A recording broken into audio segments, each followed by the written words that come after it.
up? Here we go. People. Here we go. We're doing it. Here we go. Here we go. Here we go. I'm changing to blue. Mario. Changing to blue. I Joe like the blue names. Bobby, or do we like around. these? Bobby Do we like Joe the square ones? I like rounded. I'm going rounded names. I don't even see my name. What the hell? You want to see it? Blocked by the banner. Make sure you spell my last name right. I didn't put it in. You could be in there as Amit. Good job. Good job. Yeah. You could be in there as Amit. You get a star. Amit Bhattacharjee. Bhattacharjee. Yes. Come on. Our producer. Bhattacharjee. The big A. Shout out Amit. Amit. Producer Amit in here doing heroes work, putting in the graphics because my computer's as old as I am. And we're here. We are doing it. Celtics lose. Topes lose. Yeah, Celtics lose. Every game has been close. Every game's been mildly entertaining. This is the Danny Ainge revenge game. The kids are all right, right? Well, they did take an L. They did take an L. But yeah, but Jimmy, you got to put it in perspective. You got Ime who's playing not his back line, but the line behind the back line.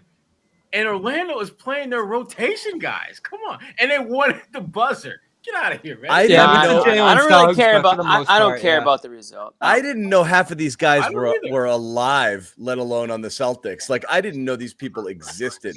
Who, Romeo? You know? No, the guys who were playing, I'm like, who's number 51? Oh, I know. I know. We're talking about guys like they're football players. Yeah. Mm-hmm. Yeah. Get eyes on 52. There's guys out there with like triple digits on their uniform, you know, like that's how deep they went tonight. I'm just glad nobody had this number behind me up there. Because it's like, wait, where's my Well, it made me think. Yeah. They're pretty thin at point guard. I mean, Ryan Arcidiacono was like their number one when Pritchard went out. What team does he play for? Ask us in a week. You're making fun of my pronunciation of Amit's last name. What did you just call that guy? Arcidiacono. Arcidiacono. Yeah, it's not bad. Close enough.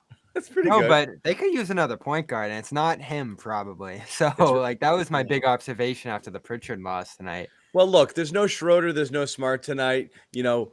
Yeah, I mean, we're talking about a fifth guy. You're talking about your fourth point guard. Your fourth point guard is probably Romeo. You know, or you're I think they just wouldn't use a point guard in that situation. Or you play rotations with Tatum. Tatum bringing up the ball. Well, you had Tremont Waters in that role last year, and he did all right in those spots. It would be one of your wings, though. That's a wing.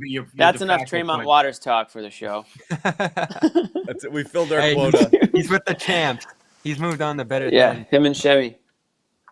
I love Tremont. So we'll talk a little about tonight. Again, we're not going to stay too late. It's a preseason game, but we'll sit here. We want to, you guys inspire us in the chat.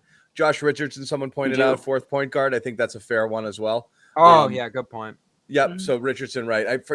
We're still getting used to these guys, but you're right. Richardson there. We'll talk. So Arcidiacono goes back to not mattering. Okay, next. Yeah, we'll talk about the game. We'll talk a little bit about the Kyrie Irving drama that continues to unfold. It's obviously interesting. Ben Simmons returns. Did you guys see the Harden presser today? Yeah, I saw clips. I saw clips of it too. You hate to see that. Harden is one of the best players in the NBA who can say so much with his facial expressions. Yep. It said everything. Like Kyrie. Yeah. I haven't talked. It brings you back to a year ago when we were wondering why Harden was even there. I was just going to say, Harden had his own issues around this time last year, right? Yeah. Mm-hmm. Yeah. And now it's his teammate. So we'll get to that in a bit, but let's leave it tonight. I guess you can't really call Kyrie a teammate anymore, right? He's not really allowed to be with the team. Let's lead with tonight, and we'll get into that other stuff. First off, Jimmy watched at least 10% of the game, so we'll ask you first what you thought, Jimmy. 10 to 15. First thing that jumped out at me, Aaron Nesmith. Yeah, my guy, been my guy since day one. No, I'm not going to go that far. By the way, we've got Rob, we got Romeo with Sherrod. You're claiming Nesmith, and Bobby gets Grant. That's how we've divided. That's how I'm fine with that. I'm fine with that now. Although, this is John, your night, Bobby. Like I said, you bought low on Grant, John. I'm excited to see Grant kind of rub it in the commenters' face this year because, man, they were ruthless to him last year. Some deservedly, but good. He's been good in the preseason. I love the slim and trim Grant Williams. He's bouncing back. Well, let's not cut the line here. Neesmith, I think, deserves praise right off the top before Grant, before anyone else. I'll give the slight edge to Neesmith. You can bring in Pritchard, and those were the two guys, honestly, in summer league that kind of really Sparky's stood proved out. himself, though. Sparky, we know about the spark plug. I just don't know how they're gonna. Hopefully, the nose isn't too bad. I mean, if you ever had a broken nose, you kind of put you out for a day or two, but you should be fine after that. Mask Pritchard. The mask. Mask Pritchard, as Amit brought up to us, that's going to be the next big thing for the next few days.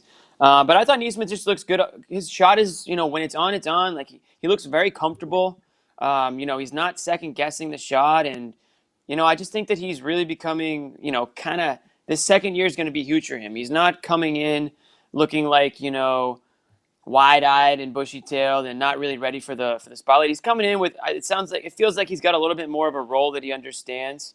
And he's kind of getting a little bit more comfortable, hopefully, with his own body so that he's not going to be flopping all around the court. But when he was out there tonight, him and Pritchard, and I know we talked about Romeo a little bit earlier. I mean, those three guys, kind of need to be the ones that step up and stand out. And I just think that they are doing that. Well, let me ask you, let me put this out there. Tell me if I don't know, read into this quote, if you will. Ime Udoka's praise for Neesmith tonight, and Bobby, you were listening to this, I think, before you jumped on here. Yeah, with Ime. And he said he's a very good complimentary player. I'm proud of him. That's not a bad. That's kind of a backhanded compliment. It's not a terrible thing to be, but a guy like Neesmith, a lottery pick. Well, you know what he said. You know what he said earlier. It'll come in there. Yeah. So give me some context on that, because at face value, it does not seem like a ringing endorsement. It's kind of like, yeah, he's a good little bit player we might use from time to time. And we're talking about a guy who you want to see fighting for legitimate rotational minutes up into the 18 to 20 range a night. But yeah, go ahead, Bobby. We've kind of drawn a theme throughout preseason through Brad and Ime of the young guys kind of having an uphill battle, the opportunity on this roster. Need to earn it. The backhanded compliments, or even just the criticisms that Ime has levied at these guys, and he's obviously pretty loose with being honest and speaking his mind on where guys need to be better. You mentioned that comment on Neesmith. I remember asking about Neesmith earlier in preseason and hearing, we don't want him to be a liability on defense. That was like something he actually said about Neesmith early in the preseason. So they're being very honest, and I think kind of making these young guys really feel the pressure. You got to step up and earn this. It's not just going to be given you like it has been in recent years because of where the roster's been at. There's a strong veteran core on this team. And I think for Pritchard, Langford, and Neesmith, they're going to have to show out to, step in the games and roles on this team. And so far they have. There's a lot more poise with Neesmith and Pritchard in particular, I feel like, coming into this camp versus last year's, where they were erratic at times, kind of up and down all over the place, moving too fast for both of them at different points. I thought they both just kind of carry a stronger sense of confidence, I feel like, coming into this one. That's my biggest takeaway by far. And Sherrod, I'm curious your opinion. Both Neesmith, you see, like I said, you got to slow it down for the kid. When he's going a million miles an hour, it looks really sloppy, and you get worried, okay, this isn't sustainable, because he could do so much damage in a short period of time that you can't trust playing him for long stints when he's just lost on defense, fouling friggin' every 10 seconds. But the confidence, and Romeo especially, Romeo looks way more comfortable this year in the couple of preseason games that we saw, and the stat line wasn't as impressive as the other night when he knocked down all those threes, but he's confidently stepping into threes. He took a great catch and shoot where his foot was on the line late in the game. He's dribbling and going to the hole. He's dribbling, going to the hole, and creating. And he's also that working in a little bit of a floater, which is a shot you have to have a little bit of confidence to take. But remember last year I was talking about, what do I want to see out of Romeo? 37% for corner threes, and get to your spots and get a little bit of that stuff. He was a guy, he was a slasher. You want to see him get there. He has that long stride. It's almost, I'm not going to say like Pierce, but a little bit there where he can kind of, but he glides, he's got long strides, and he can get Avery places. To Pierce. No, I'm saying just in terms of the long, he's like a bit of a long strider. So he's a B-level player? I don't know what he is, but that's what Pierce is, according to you. If you want me to dig up that video. If you want me to re-dig that video up, I will. You don't have to dig it up. I'll say it all over again. We've said it over and over again. Out of all the young players on this roster, the path to a role on this team is shortest for Romeo, just because of how much built-in respect there is for his defense. The slight playmaking hints you see from him, and then, like, I've said it ever since his first year. Like, there was all this noise around his shot coming in the league, and yes, it looked bad those opening weeks, but it's just really stabilized really fast. Like, when you think of Simmons and Fultz and some of these other guys that have come in with huge problems in that regard, and I know he's 0 for 3 tonight, but in summer league, 38%. Like you said, in a couple of these other games, knocking down threes in the corner especially. I think there's real potential in him at low volumes being able to knock down the 1 to 3 shots per game. Yeah. Well, here's the thing about Romeo. He's taking the damn shot. Yeah. Yes. I mean, that to me is a big part of the narrative around Romeo. The fact is he's actually trying to get better at something that is clearly an area of weakness in his game up to this point. And that's what you want your young guys to do. You know, the thing about Ime that I like is, even though Ime, from what I've heard, and Popovich even talked about this, he's not a drinker, but Ime is giving us some straight no chaser truth about his players when he talks about them. When guys are complimentary players, because that's what you know, our good friend Neesmith is going to be this year for this team. At best, a nice complimentary player. And he's, again, there may be nights where he'll go off for 20, but when he does that, it's more likely than not going to compliment a Tatum or a Brown or an Al Horford or someone else. And so that's being real. And as far as Romeo is concerned, he has to become a better shooter. He has to knock down open shots. I like the fact that Ime I think he's done a really good job of letting us see a little bit behind the curtain about what he's seeing and what he thinks needs to be improved upon. And guys, I don't think there's any confusion or guesswork as to what the coach wants from them, because he's letting them know pretty clear, you know, Neesmith, you need to be someone who can do certain things, but understand your role, that this is not Vanderbilt. You're not going to go out there and take 25, 30 shots and Jerry Stackhouse. I'm not Jerry Stackhouse. I'm not cool with that. You need to understand what you need to do well, be efficient, be someone that can, again, supplement what our core guys can do. And then over time, obviously, you can expound upon that and become a bigger part of what we do. But right now, he really does need to be a star in his role, and that role is to be a complement to Tatum and Brown. Yeah, I agree 1,000%. I was going to say pretty much just that, is that, you know, when we're talking about filling out this starting lineup, we're always trying to figure out who's the last, you know, 1 or 2 guys, you know, depending on the game, who are they going to fit in there. Well, there's a great option right there in Neesmith. And it's not because of, you know, his ability to be the superstar of the team. It's his ability to fit in around those guys and give the game what it needs on the offensive side. He can space the floor, or if he gets better, you know, slash into the rim. Not quite like Romeo. He's my least favorite option there. Like, he really is. But it is an option, though. It's an option. And wait, what are your rank your options then? Double B. Horford's number 1 clearly. I think eventually I want to get to a place where it's Pritchard. That's not the case right now, but that's my dream later in the season, just because of the spacing. Like, I think he's a better shooter than Neesmith than what we've seen so far, especially in that role. Probably. So then you kick Smart out of the point guard spot? No, I'd play him next to Smart. Okay, kind of like defensively, Isaiah, you're going to get Kyrie. murdered. Yeah. I feel like no, but that's further down the line. For right now, it's Horford, I feel like, just because, and this is what my problem Well, it's not going to be Horford on next Friday, by the looks of it. Yeah, that's a good point. Womp womp.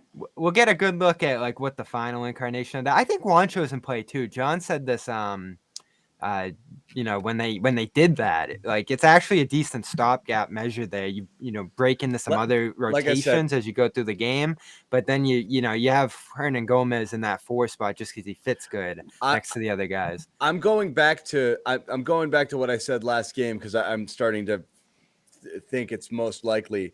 It's hard to know if Horford or Jalen are late coming in. You have no idea, so it's going to be funky to start. But I really do think the core 4 and a rotational 5th based on matchups could be a very likely scenario for this team. Yeah. I don't know. He may think. I think they're going to have an every night. He may think that's the dumbest idea in the world. It makes sense to me, though. It makes a lot of sense. It makes a lot of sense because you can play a lot of different lineups. Who has separated themselves from the rest of the pack. I mean, It makes total perfect sense. Yeah, well, regardless of who's starting, we shouldn't get so hung up on it. But just those are going to be lineups, whether they're at the start of the game or at some point during the game. You could be the first. If Neesmith is the first guy off the bench, and he's going to be playing. You just want to be in the top 8. You just want to be in that top 8 because if you're in the top 8, you're going to play, and you can play your way into more minutes if you're balling. Right. So the starters either way, matter because you're complimentary. The starters matter because you're playing with starters, and your game is different when you're playing with starters, and you're going to get a 6 to 8 minute run in the first, a 6 to 8 minute run in the third, and possibly close the game. So you are playing with a different group of people, and your role is different as a result. Well, not only if you're that, Aaron Neesmith coming in, if you're Aaron Neesmith with the starters, your job is stand in the corner and wait for the ball. If you're playing with a second unit, you might be asked to create a little bit more.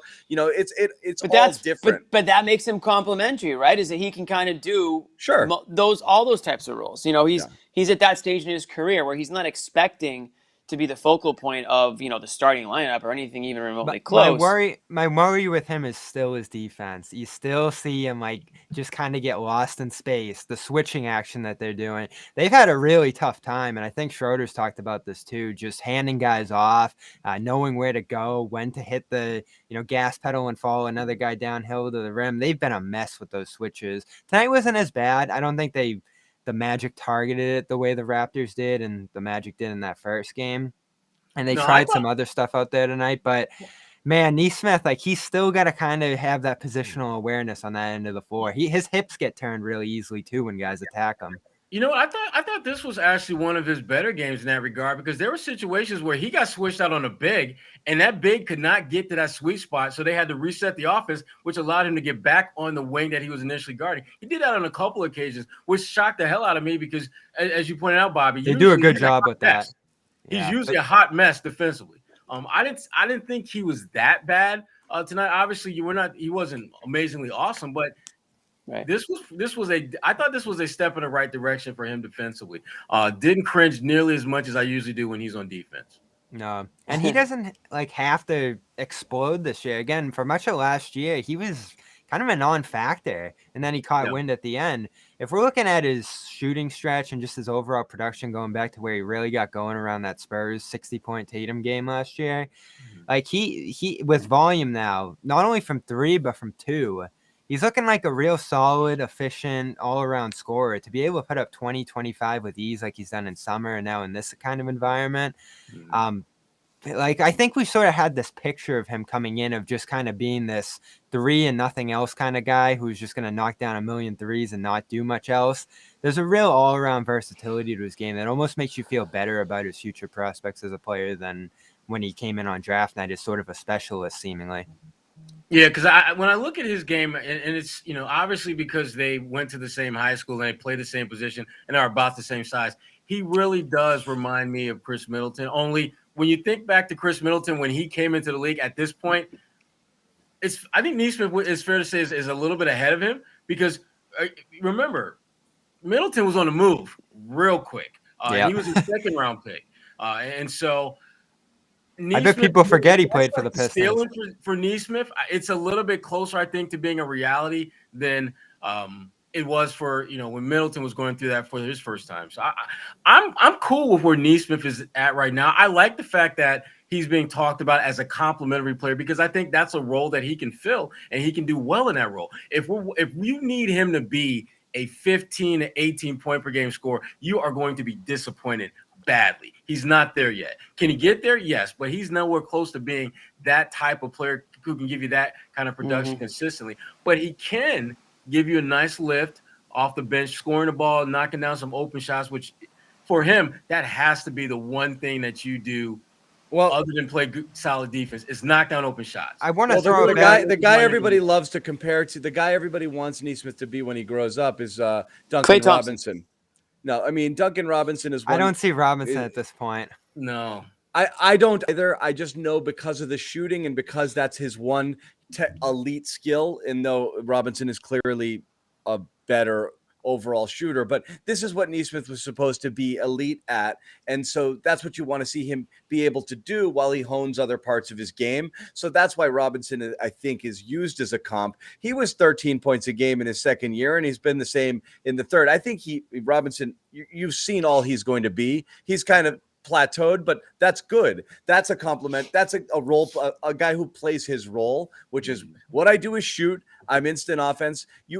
If I would feel better about Nesmith if you felt he's going to come in and, man, when he's got those shots, he's knocking down those shots, but the shot's not consistent enough either. You could excuse some of the warts as he works through those if he was instant offense, and he's not yet. I think that more is what is holding him back than the other stuff, Bobby. Is if you were certain he was going to come in and knock down those threes, you'd be like, great, that's what I've got. Well, that's what excites me about. He's polished in this regard. That's what excites me about what we're seeing from him, because I never imagined that he would have an in-between game, an off-the-dribble game, the stuff we saw him experiment with in Vegas, some Middleton-esque stuff, as Sherrod put it out there. I never saw that in him coming in, and now he's starting to flash it. Do you see that turnaround he had? Like the almost Jaylen Brown kind of move that he pulled out in the last stretch of that game?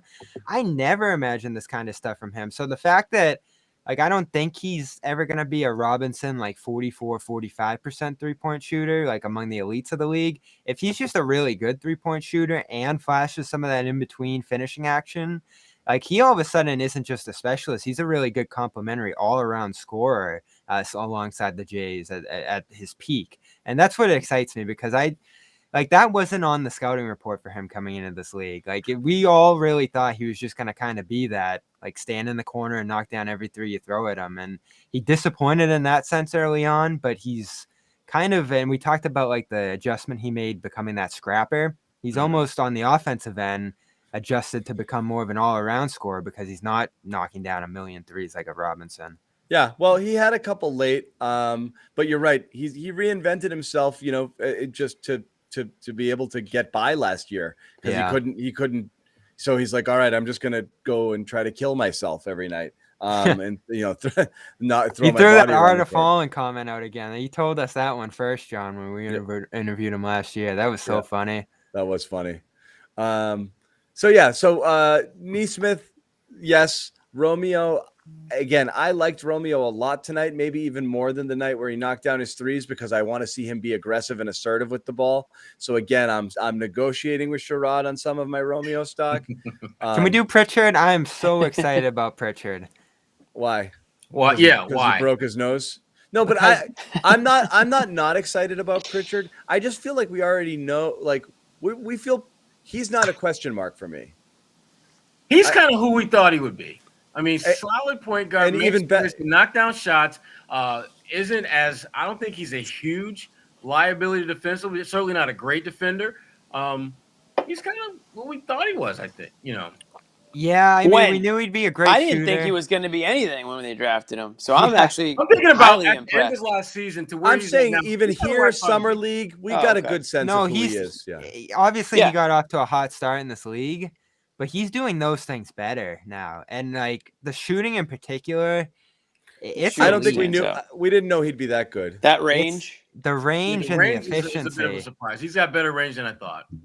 Yeah, and his command on the floor is getting better too, which is where they've really pushed him. It was rougher in the second quarter. He came into the first quarter just guns blazing when it came to transition and getting them set up in that half court, which is obviously where he needs to improve the most if he's going to be able to play some point guard this year. But when it comes to off-ball shooting, he's as good as anybody in the league to me right now. Catch and shoot, it is phenomenal the way he's able to step out from deep and do it. If you look at his summer league stats and you look at his stats through the preseason, he's pushing 50% from three on 6-7 attempts a game. This guy is an elite shooter. And, there's other parts of the game that you have to round out, Sherrod. I know that's where you're going to go, but that one skill in particular is your moneymaker in this league. And you got a guy who is really great at it. Bobby, I'm struggling to come up with the words. The range. How many guys are stepping out where he stepped out, Sherrod? You say deranged? Yeah, that's a good word, actually. The range. He's out. The range, Jimmy. Well done. He's not out at half court, but we have to be able to make points without hyperbole, though, right? His stats, John. His stats are phenomenal. I know, but he can't be the best shooter in the league. Are through 3 preseason games. I'm not calling him Curry, but It was almost funny seeing him go at Fred VanVleet on Saturday because that's who he's starting to look like in terms of the range and the efficiency from three. Obviously doing a small stature too. We mentioned if VanVleet was the ceiling, that would be unbelievable. What a win that would be for Danny the Celtics. Ainge's last gift for the Celtics. Yep. Yeah, absolutely. He's good. I'm a little hesitant to give him too much praise just because, from a physical standpoint, Pritchard plays a position where he's fighting just to break even most nights. He's typically playing.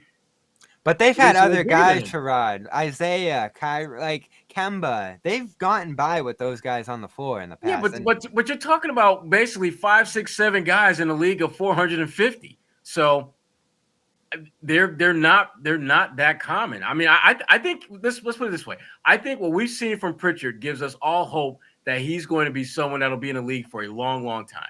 But there are parts of his game that unless he grows and gets better, not when I say grow, I'm not talking about physical. I'm talking about expands his game.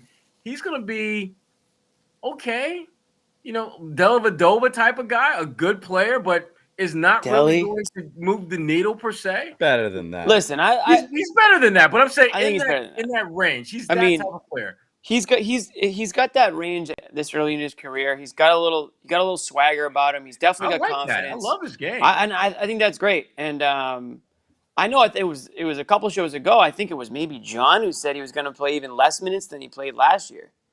Yeah, he did. That's due to just the other guys that they brought in. Yeah. I think they have to find a way to get this guy more time out there, whether it's at the 1 or the 2. Well, Richardson is going to help if he keeps shooting the way he does. He's going to make it real easy for Ime to just make the decision. Because then it'll be like, well, Richardson, you're playing decent defense, but we're pretty damn good with or without you. And you're not making shots. I'm going to say this. This is my rough, like, I don't know if it's even out on a limb because I think a lot of people might feel this way too. I get the feeling that everyone is going to hate Richardson minutes from the get-go at all times, starting. He's going to be this season's Grant Williams. He's going to be this season's Grant. That's not a bold position. But starting on day one, every time he's in, everyone's going to be like, I wish someone else was in instead. Get him out, yeah. And they're going to want Pritchard to be that one in there because what Pritchard or Neesmith or someone. Exactly what Pritchard does exceptionally well, which is make open shots. Not that really bold, only gonna, but it's only going to stand out when he shoots and misses. If he's in there and Tatum and Brown are getting their shots up and Time Lord's doing his thing, then it's not going to be that big of a deal. Yeah, he's in there as the complimentary player and he's playing defense. But as soon as he starts to take a couple shots, clang, whatever, it's going to be like, get him out. Just get him out. He hasn't made a 3 yet. Yeah, through his first 2 preseason in his games. life. I like this comment. No, I'm not a big Richardson fan. I think his defense will endear himself to some people, though. His defense, I think defense isn't going to put asses in a couple seats, people Bob. made that. Yeah. After last year, Jimmy, I think people will be getting excited about defense with this team. They just need to play good team defense. Bobby good team defense. Bobby gets excited about defense, defense, and field goals. People get excited about defense. His big thing is defense. And he's just not ready on the defense. And field goal kicking. And field goals. I told you Nick Football Folk wins field games. Nick Folk is your AFC Special Teams Player of the Week, John. I will have you know. I know. He's it's a late career renaissance. Bobby had one. Bobby went out and partied after that was announced. Bobby's been trying to find siblings of his to do podcasts with. Yeah. Does Nick Folk have a younger sister? Wait, or a daughter? He's pretty old. Didn't we bring Cornette to camp? What happened? Is he here? No, because I don't know how that worked out. I had heard that didn't we sign him to one of these? We sent him to some wild contract that was I'd never heard. It was it was like Exception 42 or something. Yeah, X428Z. They might have fast tracked him to Maine. And everybody was like, Zarin did it again. They were. That was actually me. Bobby, what a deal! Unbelievable! This is a starting caliber center that the Celtics just signed to some made-up contract. I still stand by that. I love that. What a deal! It makes sense. He's somewhere. He must be getting a check from the Celtics in some capacity. Yeah, they might have at some point. They might have done the immediate fast track to Maine in that sense. I am surprised he wasn't in camp though. Yeah, just as a body and a competitor out there. The guys that they brought into camp. I don't know if we want to spend 30 seconds on this, but they brought Juwan Morgan into camp. I know he's been hurt, but no, we don't. I'm just saying, when we speak to Cornette and what he can bring to the team. There's certain guys in camp that just haven't gotten minutes. Theo Pinson finally got some today. Theo can ball. But is he going to factor in? Ball. No. I'd rather have Cornette than some of the guys they've brought in the camp. We just lost a third of our viewers in those 45 Listen, seconds. that was a real thing that happened tonight, but that's why John tuned out and Jimmy probably fell asleep. Well, U.S. was hanging on to 2-1 lead over Costa Rica, so I wanted to make sure I watched the end of that game. Instead of the fourth quarter. So I apologize. I'm going to give Jimmy huge props for what he just said. I came back. I only missed 5 minutes. What do you got? Jimmy said, find a way to get Pritchard on the floor. That's all I ask. Consistently play more than last year, to what John said, the opposite of what John said. Because in positionless basketball, he doesn't have to be the point guard. Smart can do that, or whoever else is playing that position. He doesn't have to defend the wings or great defenders. You can find ways to hide him on the defensive end of the floor. He can almost play that pseudo, two-guard wing position, almost his natural position, I would say it's looking like in this league. So just find a way, shoehorn those minutes in because they need his shooting. And the thing I like about having a brand new coach is that everyone kind of has their chance to make an impression. And Pritchard, if he's absolutely doing his thing in practice, he's going to get playing time. If he's hitting those shots in practice, over Smart or over Schroeder or whoever it is, and he's showing that he can roll with these guys, he's going to get his time. And no one's got the benefit of the doubt, or no one's favored. I mean, maybe Tatum is because obviously he's a superstar. I'm not comparing Pritchard and Tatum's roles. I'm just saying, it's not like there's a coach that's been here for 4 or 5 years and kind of has his favorites or kind of has guys that he, trusts more. These guys are all coming in with a clean slate. So this is Pritchard's time to say, hey, I deserve a bigger role. I deserve to be, out there, whether it's the one or the two, whether it's, I'm starting or coming off the bench. I deserve, 20 plus minutes a game. Yeah. But and he's playing like it. Right. And they've also got the whole Oregon connection, with both, playing their prep ball back there and having that familiarity with each other. So, I mean, Pritchard is in a good position to just play the game and know that he's getting a fair shake. And I think that's what all players ideally want, is to come into camp and know that, there aren't all of these predetermined, preset, locked in spots that have me on the outside looking in. So he knows he's going to get a fair shake. But again, I just think it's going to at some point come down to Jay Rich and Pritchard. Who are you going to lean a little bit more on if you're Ime? Because they both bring something to the table that can benefit your team. My gut tells me that Ime is going to lean on Josh at first. That's not going to work. And then he's going to pivot over and play. I felt that way all along. Yeah. And I have no problem with starting with Richardson. And again, he's not my favorite player in the world, but I really respect his defense, intensity, and frankly, just kind of his role in the room too. I think he's a really good guy to have in this room. Speaks his mind. Just has a tough persona to him. I think Bruno Fernando, even at the back end of the roster, is just another good guy to have in the room on this group, energizer. So Richardson, I think, in Ime's sense, is going to be a lot like Brad in terms of giving the benefit of the doubt to the veterans here. And I think Richardson's deserved it to the point, and they need a defender and a defensive identity to start this year. That's the other thing about the starting lineup, to kind of go back to that, is how many bad starts did this team get off to last year? They really need to find the right combinations to be able to set a tone in games. I think that's going to be the important part of those things. And I don't love Richardson in the starting lineup, but if they really think that him and Smart can go out there and just smash some people's heads around, then and that's the way they get going to open games, I think it works out. I'm fine with it. 7 of the first 10 games are on the road, so they're going to have to muck it up a little bit. Yeah.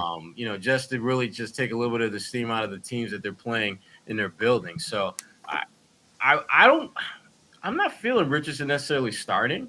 I definitely think he'll play early on. I'm not either, but if Horford's out, I think it's an option. That's the thing, if Horford's out, because obviously everybody would want Horford in there over Richardson. Right. I mean, from what I've seen, Horford's been one of the bigger surprises of the preseason, at least for me. I didn't come in with much expectations. I mean, I knew that he was, still capable of playing, but certainly It looks like he never left. That's what I mean. I've been saying that over and over again. I thought that last year in OKC, I wasn't sure how much of that is Al just, not the same guy anymore? Or is OKC just really trying to lose? So I came in to this season thinking if they can get, almost like a Kemba situation where it's I don't know where this guy's health is going to be. I don't know what he's capable of doing or where he fits. But so far, and I know it's a free preseason's in and there's plenty of time left, but he seems like, what the hell is so funny? He seems like somebody who can contribute. What's going on in the chat? Sorry. You have control of the chat, John. Let it rip. Nothing. I just let it rip.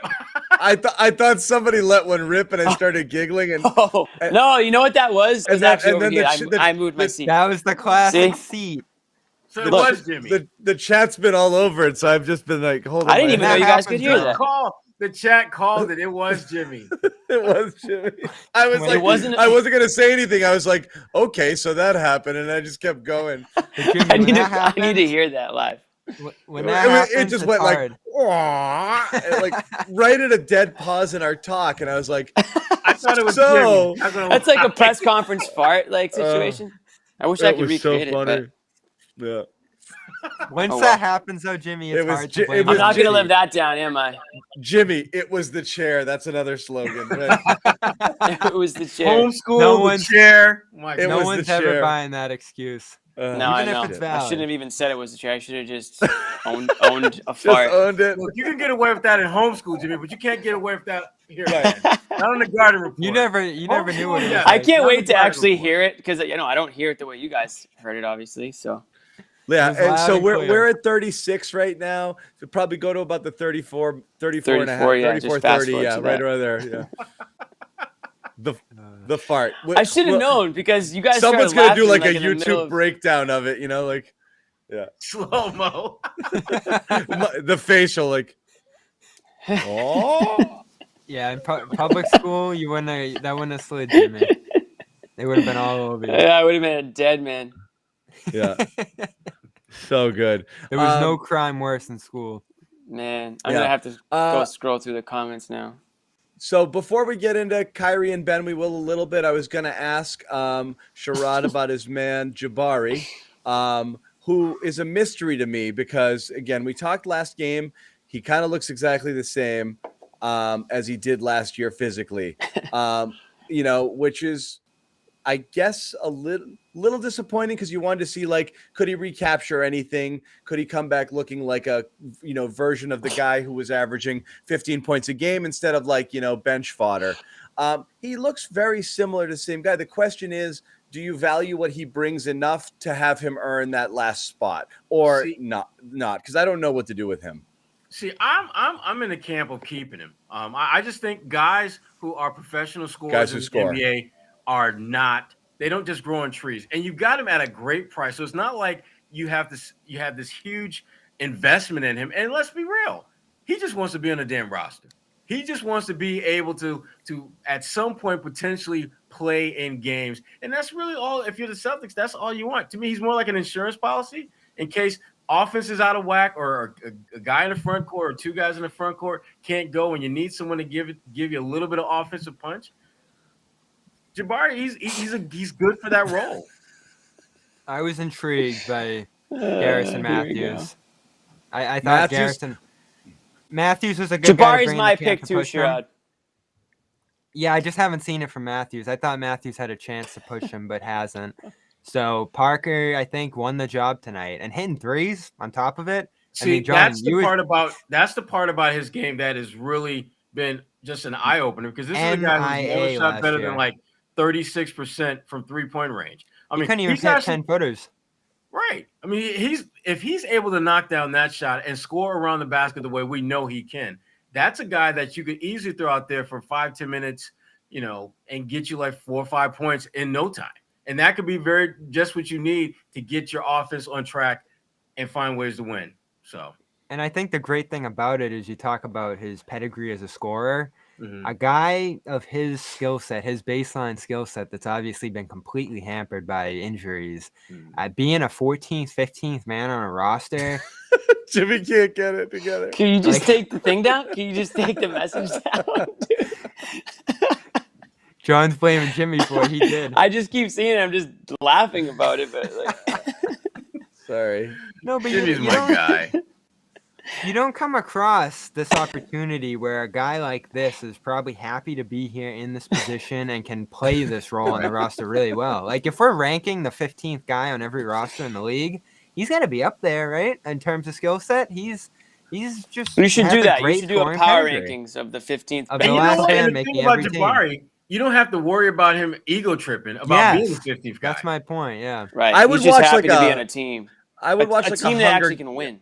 Yeah, I would Sorry, watch like John. a Hunger Games sort of, thing for the 15th man. You know, like Yes. Yeah. Well, I was thinking about that tonight To as the these depth. guys were playing, and it's like it must be so hard to be on that brink of the roster, and you obviously want to do the right thing in the moment, but at the same time, you want to show that you can play, and like if you're Parker and the three is there, you want to take it, but maybe he could have made a pass to the guy under the hoop. I mean, I'm just throwing out an example, but it's like it must be really difficult to show that like you're good enough to be on this team, but also like you don't want to get lost in the team ball game where you don't really stand out, but you end up with as like a +6 when you're out there, but you didn't really do anything. So it just must when be he's on the super court, hard. everyone on his squad knows what he does and who he is and what he's about. He is a professional scorer. He gets buckets. That's his game. You're not looking for Jabari Parker to make that great block at the rim. You're not looking for Jabari Parker to draw a charge. You're looking for him to knock down some shots. You're looking for him when he heads back to the bench. There should be 5, 6, 7 points under his name. That is what you expect from him. And that's right. You expect like this type of line, to be honest. Yeah, this is what you expect. This tonight was exactly what you expect from Jabari. He's going to make some mistakes on defense. He's probably not going to rebound the ball as well as you want. But damn, he's got like 8, 9 points in little to no time. Well, that's a great point because if we throw it back to the day they signed him and cut Mo, and we said, all right, this is what you're going to get from him, and we showed you the stat line through the playoffs and into now, I think we all would have been thrilled with that. I mean, back then he was on the edge of being out of the league, and now he's scoring 8 to 10 points if you throw him in a game with relative ease. I thought he had a great series against Brooklyn when he got thrown into that role at the 4. The defense is still so bad, like as bad as you can imagine. So I don't think he has a role on this team. But again, break glass, you need a lot of offense. You need points in a hurry. It looks like he's going to be able to provide that, and that's valuable. He's the opposite of the 3-and-D guy. Which is like right, which is what you're looking for out of so many players like dribble that. And dunk. Yeah, he just can't do it. I mean, and by dunk we mean like get your fingers over the rim, just barely, like right under the hoop. Yeah, barely. So, he used to have some ups though. He used to have some ups before well. the injuries and things like that. He did. Based he on was some more of the athletic. YouTube highlight reels that I've seen. He was never an elite athlete, but he could use his athleticism to score. Now it's just so limited that it's all just kind of craft and guile now, and a little bit of brute force because he's a little bit bigger than he was too. Right. But he's completely lost that. So let's pivot a little bit because we did want to talk about just a little bit the latest with the Kyrie stuff. It got weird fast and it got serious fast. In the sense that in a 24-hour period, you had the Nets announcing that Kyrie was not going to be with the team anymore. And then you've got Shams coming out today. Shams redeeming himself today with a report about Kyrie after writing that ridiculous thing yesterday that it was Kyrie's being an ambassador for the disenfranchised who are having to, live through vaccine mandates, and that's what he's standing up for. So he's got a cause, but he's not telling anybody what the cause is, whatever. Right. But now this has turned into the Nets are done.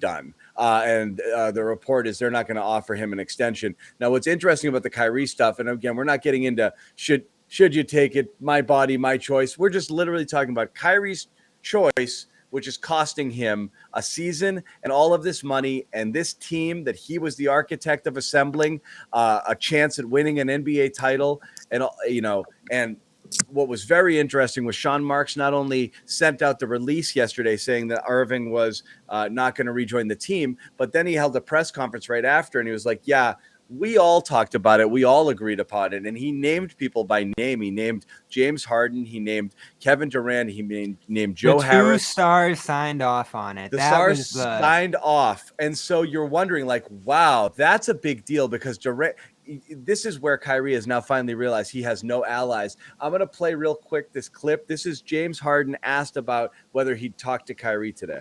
This is great. Have you talked to Kyrie since the decision came down? Say it again? Have you talked to Kyrie since? No, I haven't talked to him. All right, guys. Thank you. Thank you, James. Appreciate you. Appreciate it. Very short answer there. Yeah. It's a wrap. I'm done with this dude. Done. Remember a year ago. I don't. James. I'm done with him. Remember a year ago when that whole Harden saga was going on in his own right? It was like, all right, do the Nets really need him? And you thought at that time, could this guy be Kyrie insurance to some degree? And now it's playing out more true than ever. I mean, this was Kyrie's team. Now it's kind of Harden's team. Well, here's the issue, though. I mean, Brooklyn gave up a lot of talent to get James Harden in Brooklyn, and for them to potentially lose him because he may not sign that extension because of this Kyrie nonsense. I think Brooklyn, they felt they had to make a choice. We either play along with the Kyrie Irving game, which we don't really understand, or we make it clear to James Harden that we're going to do everything we can to keep him here because we want him here. We believe in him and all that other stuff. And if we don't make that clear to him, Daryl Morey in Philly is just like, go ahead, let him get free and see what happens. I will get him back. So Brooklyn has thrown down the gauntlet that look, Kyrie, we respect what you're thinking and all that other stuff, but we got a business to run. We got a championship we're trying to win, and we're not messing around with folks who are not all in with that mission. Sean Marks gets major props for actually standing up and doing Steve Nash too in the best interest of that organization and that franchise. Not only for now, but also going forward, the fact that they're not going to offer him an extension. I mean, that to me is their understanding that we're not just going to look at this in the moment type of vacuum. We're looking at both the short and long-term repercussions that can come about with this decision that Kyrie has made. And we respect his decision because it's his, but at the same time, we're not going to stand still. We're not going to allow our organization to be held in this state of just inability to move on because he feels a certain way. We got to keep moving. And again, the look on James Harden's face, the way he responded, kind of said it all. That said it all. Yeah. They're done. They are done with Kyrie. Which is crazy because, go ahead, Jimmy. I was going to just say, I think it's pretty clear that they have to be frustrated by the situation. I mean, it's an unfortunate situation for everybody. Nobody wants to be in this position where you have to choose between, I'm sure these guys were friends or still are friends, and they have to choose between, somebody's decision on, what they think is healthy for them or not, and the fact that it's, what's better for the team. Like you said, I mean, they put together an NBA title contending team here, and they just lost a major piece. Now the Nets are still pretty damn good. They signed Patty Mills. They've got players that can make up for the loss of Kyrie to an extent. The issue that the Nets are going to have is there can't be a market for Kyrie. He's just too far off the reservation right now. I mean, he's out in left field. And I'm not just saying because of COVID, but even before this, I mean, there was, any team that's had Kyrie on their team can tell you how there's been drama that's, sort of surrounded him, while he's been on the team. Certainly Celtics fans know all about it. And there's even been some with the Nets, even, last season, Kyrie missed some time. So there's definitely something going on there on where his mind is in terms of basketball and, what's important to him. And I just think that for some of these guys like Durant and Harden, basketball's number one for those guys. It's clear. I'm not saying they would choose basketball over that's their where family, but when it comes to they have a goal and it's to win an NBA title and they're all aboard, and that means making a decision that's difficult, then they're going to make that decision. But it doesn't seem like Kyrie's on the same wavelength as they are. That's where this turn. Yeah, there's sacrifice in anything and everything you do, whether it's life, whether it's basketball. I mean, getting your ass up at 6 a.m. in the morning to work out and lift weights and all that, that doesn't guarantee you're going to win a championship, but you make that sacrifice because it enhances the likelihood of you getting that accomplishment. Players do this all the time. I keep going back to the media day. Almost every player in the league did a Sherrod. We're at like 98% now. Right. But I keep going back to media day when Marcus Smart was talking about that, and he went through just his reservations about getting the vaccine, but ultimately he decided to get it because he didn't want to go through the BS, and he didn't want to be a distraction to his team, and he knew that there could be the potential where he might miss some games because of that, and that was not good for his team. So he gave multiple reasons why you make sacrifices for the betterment of your team, and it's hard for players, I think, to fully comprehend how you can say that you're doing something unselfish and you're not. It's not about you when, in fact, everything that all the proof, all the receipts show that it kind of is about you. Because there's a sacrifice that athletes have to make if you want to win. It's not, and we're not just talking about COVID, or the vaccine. We're just in a very broad general sense. You have to decide how much you're willing to sacrifice. And if you're not willing to make the sacrifices, then fine. Be upfront about it. And that's what Kyrie is doing. And Brooklyn's response is, okay, that's your position. That's how you feel. This is what we're going to do. We're not going to let you be a part-time player because we're paying you full-time money. So that's out of the question. And that extension that we talked about, we're not going to do it now. So, again, that's the choice that you made. That's the choice that we made. Everyone knows where everyone stands. I don't know how anyone could offer him an extension at this point in his career. Well, Sham said it's off the table with Brooklyn now. Well, yeah. Right, and I know that, and that makes all the sense in the world. I mean, how could the Nets? I mean, it almost doesn't even require a report. I mean, how could the Nets possibly be considering an extension of Kyrie Irving right now? I can't imagine why any team would sign Kyrie Irving with everything that's been going on and the uncertainty there's no stopping any city from putting the same mandate to an extent that New York is doing, right? I mean, in terms of you need to be vaccinated to play in your home games. I mean, who's to say a team trades for Kyrie and that city puts together a mandate? Some right? cities are probably safer than others. Some cities are safer than others, for sure. Go to Texas. You can do anything. Yeah, you'll be fine. But if people are talking, you might actually get penalized for being vaccinated. We're gonna talk about Ben Simmons. I just thought it was so. We could talk about Ben. Look, the Kyrie stuff is a one-sided conversation. It feels like, right? And nobody understands, the rationale. It's just the interesting part of it is I don't know where he goes now because, as I said, he's lost. Up until now, you had a lot of players sticking up for players. Players like Kyrie, that surprises but people. They like him, but a lot of people were doing the personal choice. It's that thing, and I'm just not going to get involved with it, and that's fine. However, in this case, I think what they're very clearly saying is it's his personal choice, but it's really effing us right now. Right. So, and that's that. So, yes, recognize it's your personal choice, but it's impacting us in a lot of ways, and we're pretty bummed about it right now. And I don't know how he walks back in there because now he's just really put himself in a corner. I don't know where he goes next. As far as the Simmons stuff goes, that's a little bit more of a wild card. He showed up, and we don't know anything else, right? Right. Oh. And he showed up, but the fact that he showed up, a couple things. One, I think it finally sunk in that, oh shit, there's a lot of money I'm going to be losing if I don't take my ass when they kept that $8 million, that was like, all right, I'm going to go get my money. He's basically knocking on the door and saying, give me my $8 million now. Let's go. Well, he can show up so he gets paid, but that doesn't mean it's going to work. And he's probably just like, fine, if you guys aren't going to trade me, fine. Right. Yeah. And the problem that he's going to run into is that you cannot replicate the James Harden blueprint for getting out of town because we've seen that movie. And Philly is not going to fall for that. They're not James Harden can do something that Ben Simmons can't do. Well, and that's the other thing too. Score at a ridiculously alarming rate. Right. I mean, people knew that James Harden was being the way he was because he wanted to leave. But there are way more questions about Ben Simmons and what he would be able to do if you brought him to the fold. Because whatever team he goes to, he's probably going to go somewhere where his status will be what it is in Philly in terms of the pecking order or greater. He may be the man. If you trade him to Sacramento, he's that guy. And if you're Sacramento, all you trying to do is get to the damn. All you trying. What's that? They would trade.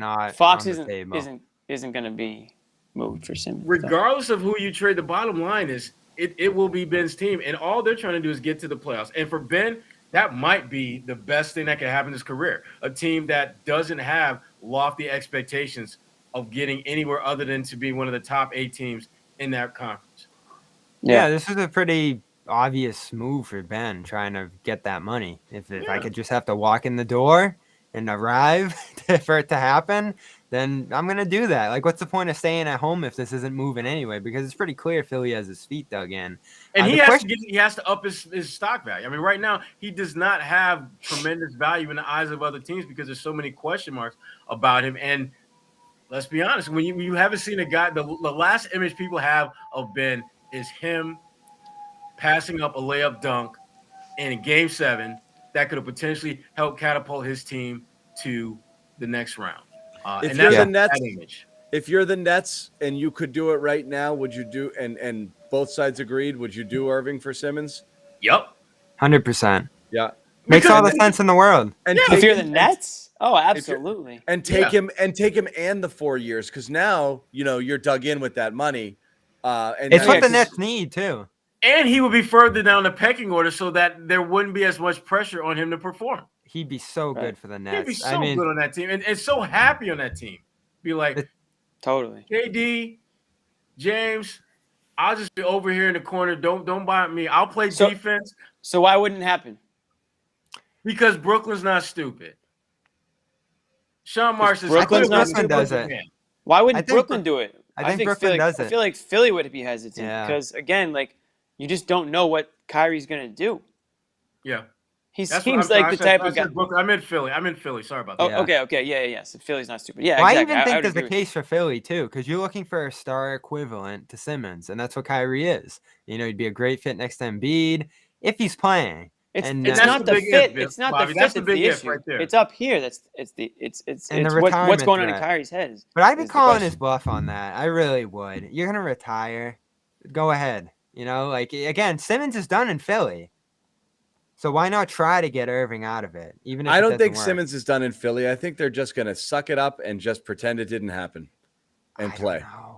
I'd be stunned if it works too. They could try that. That would be the ultimate Doc Rivers Jedi mind trick.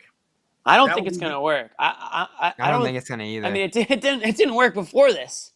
So why would it work now? What does work mean? If they squeeze out the home court advantage and then it just falls apart in the playoffs again, is that success because they have a good regular season? We know how this goes at this point. Sixers he should have been fans, traded years ago. I think they just are not. You think Josh Richardson's gonna have a short leash when he misses a shot? It doesn't think matter. about how short leash Ben Simmons is going to be. And when he passes up a shot, the only thing get booed every time he touches the ball. I don't think so. I don't think so. The only thing Sixers fans do not like him, John.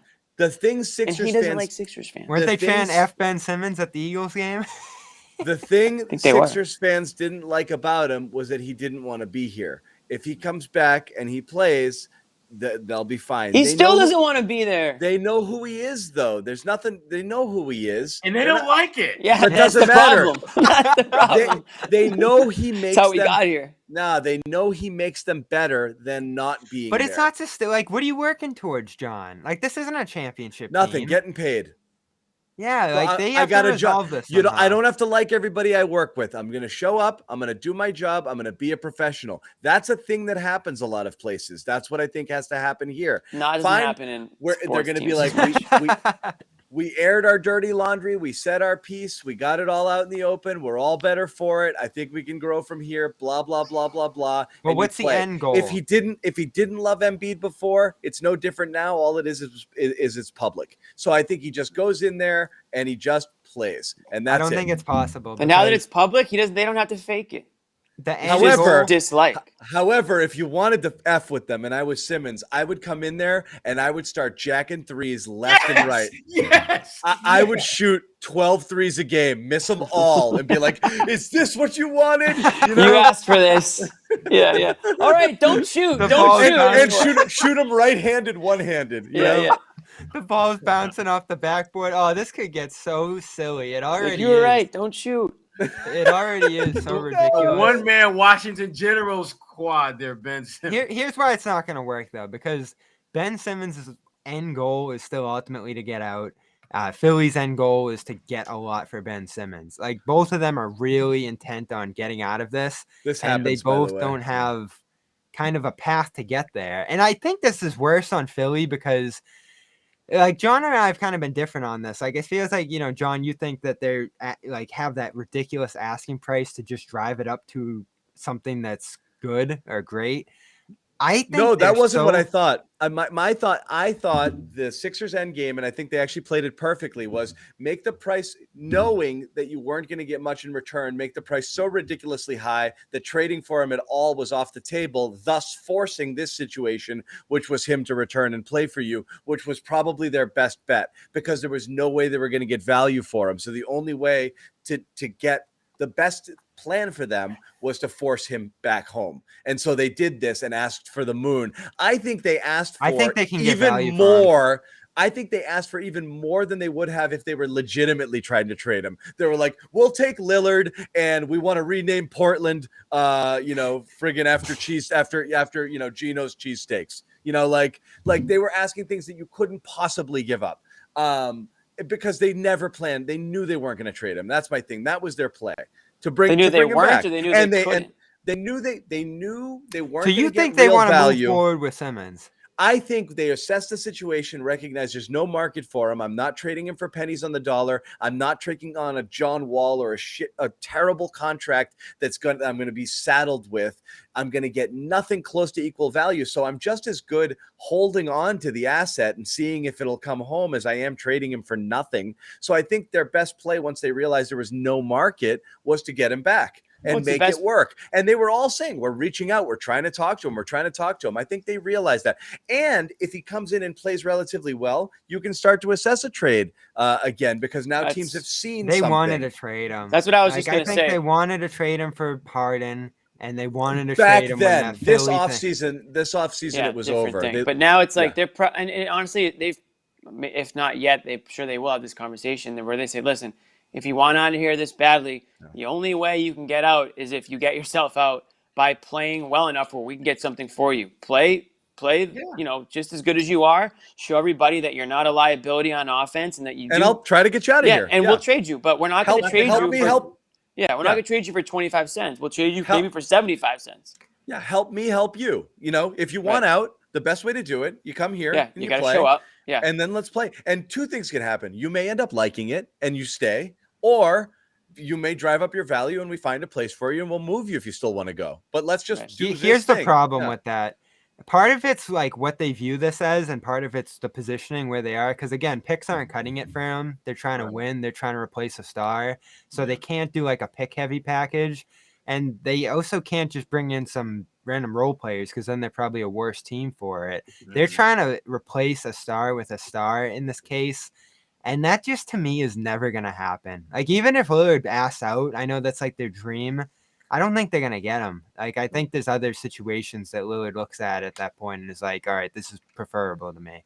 Now, they might end up redeemed in that sense if they ultimately comes to that and Simmons' value looks great at that time and, like, the perfect timing comes together for them to strike that deal. But I just don't think it's gonna. And again, if you're just going to keep kicking the Simmons thing, I think they're 2 or 3 years overdue on trading him. No, but look at it this way. One of the things you mentioned, like if Lillard wants out, you could find a situation where, there's a team like, say, a Washington, or say someone who has a star who's about to enter their last year and tells the team he's not going to re-sign, but I will go there. And then you say, Ben, would you do Washington? Okay, great. So that team takes something rather than nothing because they could lose their star. Maybe there's a situation out there where you could move. Or someone gets desperate. You can move a star for a star because the team knows I'm going to lose my only guy and I'm never going to find one in free agency. So I'll take Ben and the rest of his money and everything and all his warts, and that'll make it happen. So it's not impossible, but he had to get back on the court to do it, and it wasn't happening this offseason. So I think this is they're both going to hold their noses and try to make it work and then see what happens. We'll see if he gets on the court. Yeah. I wonder, though, that's the thing is, like, you haven't heard much other than he showed up. So, like, is he showing up and be like, just friggin' pay me? I really don't want to play, so I'll be here, but, I want my money. Yeah, what's his attitude like? I don't know his attitude, yeah. Very interesting. That's the next big question. Because if he's just there hanging out, Like, where are we really at this point? Like, that's just another power play by him. And then Philly's in an even worse spot because there's just all that chaos. Oh, this could get even uglier. That's what I mean. That- That's just because he showed up doesn't mean all is well. Not even close. I mean, he just wants to get paid, and he's going to make sure that legally he's doing what he needs to do to get that game check, and they'll figure out You the think rest he's of it as happy? as it You goes. think he's showing up the door like, yeah, you got me. I'm all in. No, hell no. I wonder. The business. We Happy on every other Friday, probably. We haven't heard a thing though. You either show up and That direct say, deposit comes "Screw it, I'm going to be a professional. This is a business. I'm here to play. Give me my money." Or he shows up there pouting, and he's going to go out there and just half-ass it and just do the harden. Because that's the thing. The precedent is set.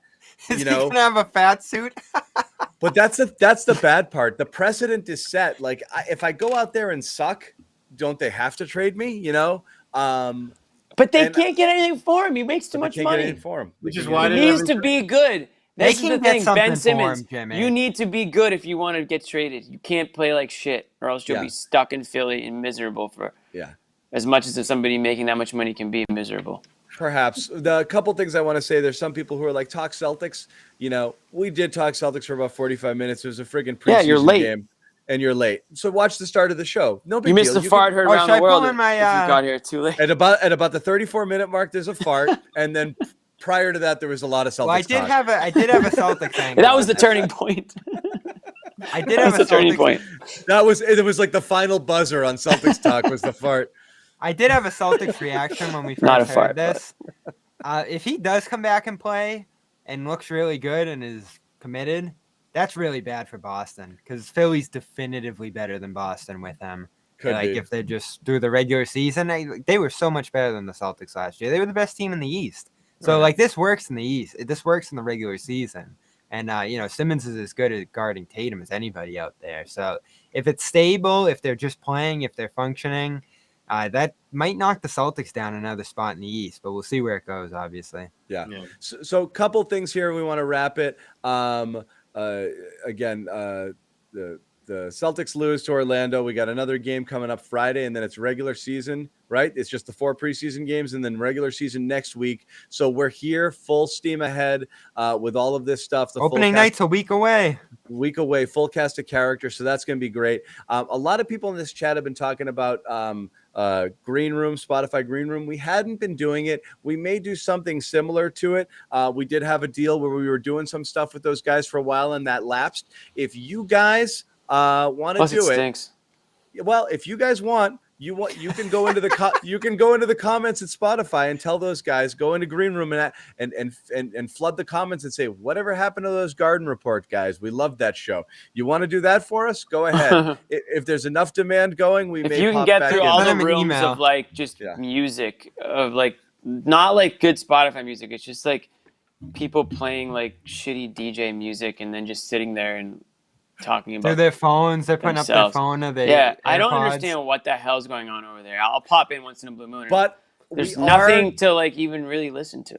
so we could return there. We may, if you guys make a big enough of a stink. Get it? At that point, yes, that's our theme. If you guys go over there and you raise hell and they come calling and they say, hey, come on back, Green Room, we miss you, we'll do it. However, I do promise there will be some form of interactive element that we will introduce once again during the season, whether it's that or something else, so we can hear your voices again and bring you guys back in and we can chat with you and chop it up because we did enjoy doing that. Will we do it after every game? No, but we will do it at some points throughout the season. Maybe some big games or something. Where we want to bring in some people and maybe we'll bring in some special guests like we had last year and we'll talk to you guys. So we are going to do something like that again for sure. But like I said, you guys want to go knocking on Green Room's door and say, where the hell are those guys? We loved it. Go for it. That only helps the cause. And guys, final thoughts before we wrap it here? Preseason is almost over, thank goodness. Let's hope that the Celtics can go a week with no one testing positive for COVID. That's my wish between now and the start of the season. Yeah. Well, we didn't talk about that at all, but I mean, it's really not a great look. Again, I mean, last season, this is my final thought, I guess, too. Last season, this Celtics team was like probably the most popular COVID team in the NBA, or right up there with the amount of they were number one. amount of games lost per player. So not a great start. I don't know who's vaccinated or who's not. I know it's not really my business, but it's just kind of troubling that all these guys now are starting to pop up again. And I say all these guys, but 2 really important players have popped up. I don't know what the status is moving forward, and it's gonna, once again, COVID's gonna be a huge X factor. It feels like in this season, because you're just seeing a lot of guys popping up on the COVID list, and you just have no idea when that will happen. And there's, they're pretty steadfast in the period that you have to be away from the team, and if that happens at inopportune times, then really it kind of leaves the league kind of wide open. I mean, not completely wide open, but there's a lot of teams that could find themselves in a position to make the playoffs if they can stay out of that COVID pro. Oh my God. Yeah. There it is. No, I'm going to actually be scrolling back immediately. I'm going to be scrolling back immediately when this ends. I know you are, Jimmy. Screen record that. You'll see it. It'll be on social media soon enough. We'll get it out there. True. Damn it. No, and now we see But there can be a real impact on a team if you do end up having COVID invade the room. I know we don't know if there's a breakthrough case or but we're trying one of those. But we're trying to decipher the Celtics statements too amongst ourselves. Like, what's this mean? This didn't have the same information as. they're valid first questions, statement. and we're starting But they to are see questions. why. When you don't, again, we don't want to get too deep into it, but what you say and then don't say says a lot. So again, Sherrod wrote about it. It's very easy to. You had Ime Udoka gets it. He's resting comfortably. He was vaccinated. It's a breakthrough case. Then it's Jaylen Brown gets it. Jaylen Brown gets it. Nothing about vaccinated, nothing about breakthrough, but they say he's asymptomatic. Then Al Horford has COVID. It doesn't say Ime did say Al's doing good though. Okay, yeah, but I don't know about the him. release didn't say asymptomatic, and the release didn't say breakthrough. So now you start to wonder, does he have a bad case? So every time they don't say something, they're saying something. So you're starting to wonder. You would think it would just be a cut and paste cookie cutter, same, take the name out and add the new name. Is half the team unvaccinated? If there's another, if Boston enacts the same sort of policies that New York and Brooklyn has, do we have 4 Kyries on our hand? This is possible, it's a basketball question, and it becomes a basketball question. It's all of a sudden, are you risking losing your players for half the year or X amount of time? What if other cities start to enact visiting people can't come here or blah blah blah? You're all of a sudden.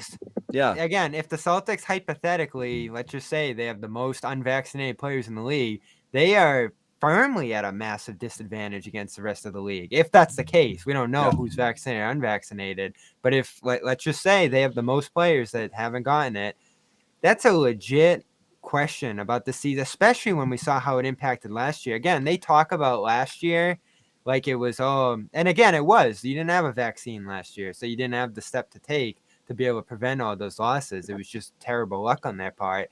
But you can't say that again this year if COVID engulfs this team and they're just missing guys left and right.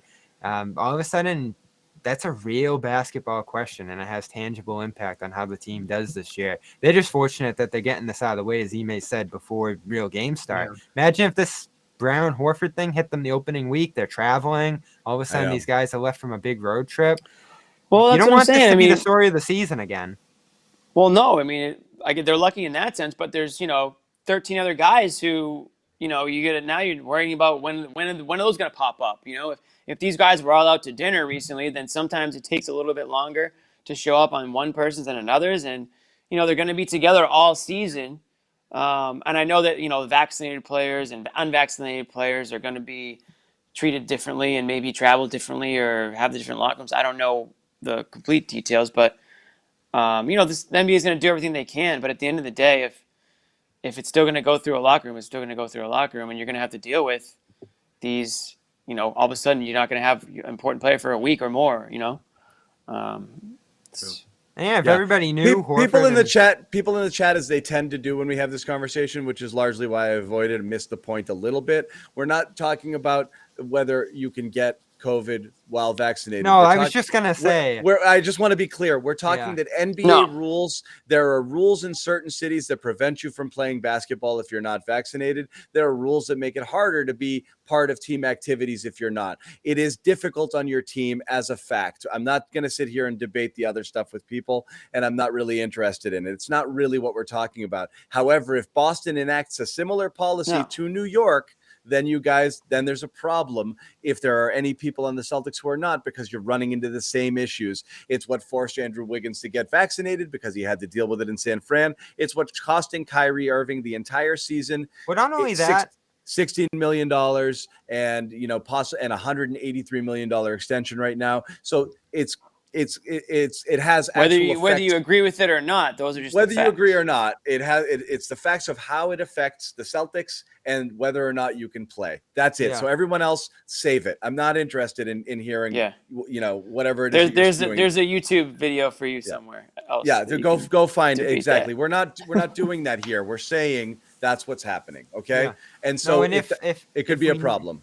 If we knew 100% Brown and Horford were vaccinated, I think everyone would be feeling pretty fine about it. You go through your protocol, you get the negative test, and then you're back. Because it's quick. Once you clear it, you're back. But it's longer. The process is longer if you're not. Right. You have to stay away longer if you're not. Plus, also, you're operating under different rules. If you have close contacts with people, now you're on the shelf for a much longer period of time versus someone who is. Those are just the rules. We're left guessing here. Yeah. They make it harder. You're left guessing, but it has on the court impact. It's like somebody being injury prone. They're just going to miss time on and off. And it's that inconsistency that the Nets didn't want to deal with when they told Kyrie to go screw. And that's right. So these are the issues. Okay. And so we don't know, we are left guessing a little bit, and we're reading into statements, what is and what isn't.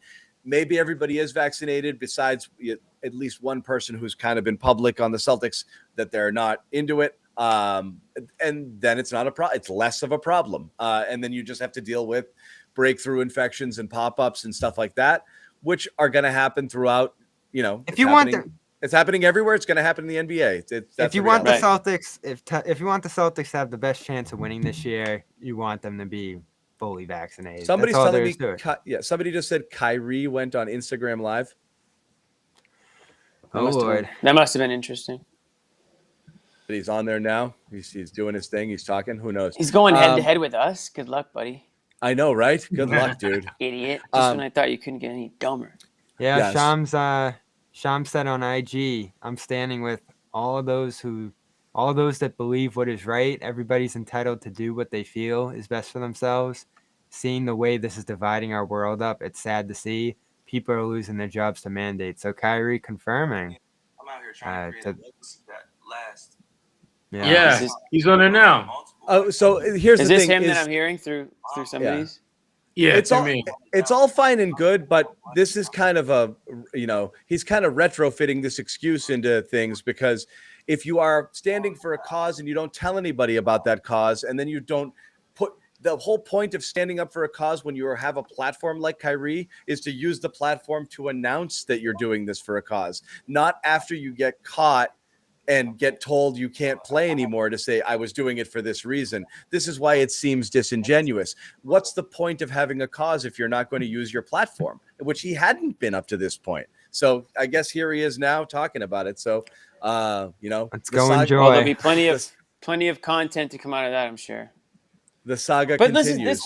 This is the sideshow, though, that, the Nets didn't want, right? And now they just can't, focus on basketball because there's so much else going on. I mean, that's probably why they just said, you know what, Kyrie, it's probably best that you do your thing and we're going to do ours. And if you change your mind and you want to join us, then, we'll go from there. It's probably what it is. Yeah. Yeah. Kyrie essentially saying what he said in that, or what someone's close to him said in that Shams report. It looks like so. Yeah, I mean, look, there's people close to Kyrie that wanted that out there. That's the narrative that they're going with right now. We'll see where this story goes. But anyway, we've gone on long enough. Thank you guys for watching. We're back on Friday. I'm not even going to – if we do final thoughts, we're going to go another 15 minutes, so I'm just going to hang up the phone. We did them. Good night, all.